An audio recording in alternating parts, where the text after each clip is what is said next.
کے لیے، اور اگر وہ شعر سمجھ میں آ جائے تو پھر کنجوسی نہیں کرنی۔ یا رب نہ توڑی مان ساڈا، یا رب نہ توڑی مان ساڈا، تینو شان مجید دا واسطہ ہی، یا رب نہ توڑی مان ساڈا، تینو شان مجید دا واسطہ ہی، جس گھڑی حضور جلوہ فیروز ہوئے اس گھڑی سعید دا واسطہ ہی، جڑی کیتی سی تو لا مکان دے اتے اس گفت و شنید دا واسطہ ہی، اس محفل تے اج تو کرم کر دے تنو اپنے حبیب دا واسطہ۔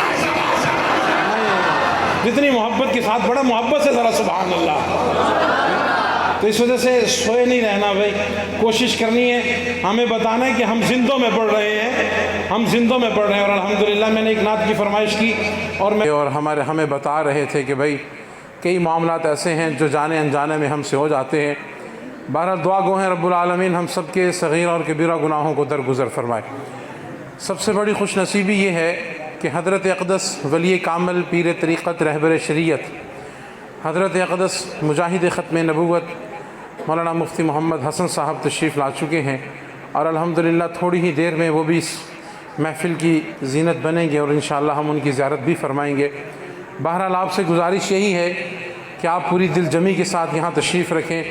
ہماری خوش نصیبی ہے جنرل سیکرٹری بزم حسان پنجاب، بلبل مدینہ، مداح صحابہ اور اہل بیت، بڑی خوبصورت اللہ نے انداز اور بڑے خوبصورت آواز سے ان کا نوازا۔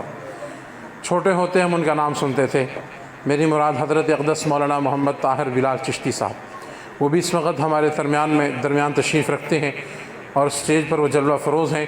تو انشاءاللہ لائٹ کے آنے تک میں آپ سب کو ایک دو باتوں کی طرف بڑی یاد دہانی کرواؤں گا، اور بس میں کوشش یہی آپ سے کروں گا کہ آپ کی یہ نظریں میری نظروں کی طرف جمی رہیں۔ ایک بات تو یہ یاد رکھیں، یہ اسٹیج سے شروع سے لے کر وہ آخر تک جہاں بھی جتنے بھی دوست بیٹھے ہیں، وہاں سے لے کر یہاں تک، میں ظاہرہ میزبان ہوں تو میں سمجھتا ہوں کہ وہاں سے لے کر یہاں تک ہر اس محفل میں آنے والا شخص ہمارے لیے مہمان خصوصی، چاہے وہ جس جگہ پر بھی تشریف رکھتا ہے، ہمارے لیے وہ بڑی خوشی کی بات ہے، وہ ہمارے لیے مہمان خصوصی ہے۔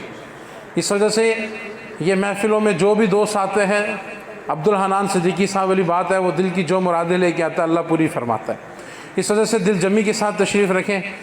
ٹائم ہے یہ، کبھی کبھی اللہ تعالیٰ موقع دیتا ہے، اور اللہ تعالیٰ ہر شخص کو اپنے گھر میں بیٹھنے کی توفیق بھی نہیں دیتا۔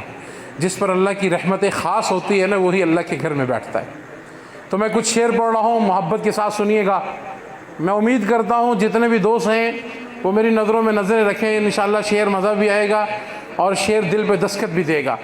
اور اگر یہ بچے، وہ میرے اکثر چاچو پروگرام پہ جاتے ہیں، وہ کہتے ہیں جی ایک پروگرام سٹیج پہ چل رہا ہے اور ایک پروگرام زمین پہ چل رہا ہے، تو آپ لوگ اپنا پروگرام بند کر دیں، ایک طرف کا پروگرام دیکھیں، نظروں سے نظریں ملائیں۔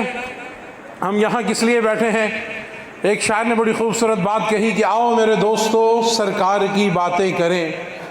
خدا را میں یقین کریں، میں اکثر نا جمعہ پڑھاتا ہوں اپنی اس علاقے میں شاہدرہ میں، تھانے والی مسجد میں، تو میں بتا رہا تھا کہ میں دوستوں کو اکثر کہتا ہوں کہ آپ کس وقت آئے، کب واش روم میں گئے، کب وضو کیا اور کہاں جا کر بیٹھ گئے، اور میں کہتا ہوں مجھے سارا پتہ ہوتا ہے، بھائی دوست یہاں سے آتا ہے وہاں جا کے بیٹھ جاتا ہے۔ تو یقین کریں لائٹ اگرچہ لائٹ گئی ہے لیکن الحمدللہ مجھے ہر شخص نظر آ رہا ہے۔ خدا را توجہ میری طرف رکھیے گا۔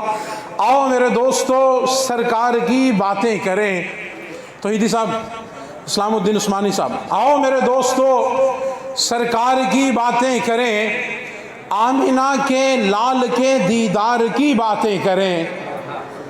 آؤ میرے دوستو سرکار کی باتیں کریں، آمینہ کے لال کے دیدار کی باتیں کریں، ہو جائے جس سے دل و جاں معطر آپ کی اس زلف عنبر بار کی باتیں کریں۔ نا میں وہاں تک پہنچنا چاہ رہا ہوں، بڑی محبت بڑی شعر سنانے لگا ہوں۔ جو نبی کے ساتھ ٹھہرا 3 دن تک غار میں، نا میں محبت دے رہا ہوں، نظروں میں نظریں ملائے۔ جو نبی کے ساتھ ٹھہرا 3 دن تک غار میں، آؤ اس صدیق وفادار کی باتیں کریں۔ اور اگلا شعر سنانے لگا ہوں۔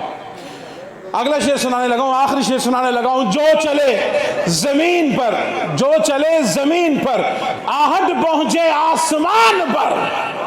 جو چلے زمین پر، آہٹ پہنچے آسمان پر، آؤ آؤ اس حبشی کالے بلال کی باتیں کریں۔ بلا تقریر میں